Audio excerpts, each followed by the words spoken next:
அகில உலக எந்திர தொழில்நுட்ப போட்டியில் வாகை சூடிய பினாங்கை சிறந்த தமிழ் பள்ளி சாதனையாளர்களுக்கு பாராட்டு விருந்துபசரிப்பினை பினாங்கு சத்ரியன் சோபஸ் மோட்டார் குழுவினர் சிறப்பாக நடத்தினர். தைபே தைவானில் கடந்த நவம்பரில் நடந்தேறிய உலக அளவிலான இப்போட்டியில் நமது பினாங்கு மாநிலத்தை சேர்ந்த சுமார் 24 மாணவர்கள் பங்கு பெற்று 80 தங்கப் பதக்கத்தை வென்று உலக சாதனையாளர்களாக பிரகடனம் செய்யப்பட்டனர். தைபே தைவான் நகருக்கு பயணமான மாணவர்களுக்கு விமான நிலையத்தில் முதல் வழியனுப்பும் முதல் வரவேற்பும் வழங்கியவர் எனும் பெருமையை மாநில ஆட்சிக்குழு உறுப்பினர் மாண்புமிகு டத்தோ ஸ்ரீ சுந்தராஜ சோமு அவர்கள் பெற்றுக்கொண்டது போல் இரண்டாவதாக கௌரவிப்பினை மாநில முதலமைச்சர் மேதகு சோ கோன் சாவ் பெறுகையில், மூன்றாவதாக பினாங்கு சத்ரியன் சோபஸ் மோட்டார் குழுவை சேர்ந்த அதன் தலைவர் திரு செல்வராஜன் ராமன் பெறுகிறார்.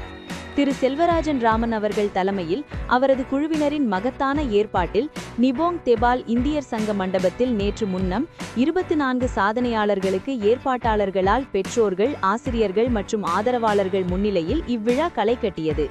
டத்து ஸ்ரீ சுந்தராஜ சோமு அவர்கள் சிறப்பு பிரமுகராக கலந்து கொண்டு சாதனையாளர்களை வாழ்த்தி பேசினார். டத்து மு ஞானசேகரன் அவர்கள் மாணவர்களை உற்சாகப்படுத்தி வெகுவாக பாராட்டினார்.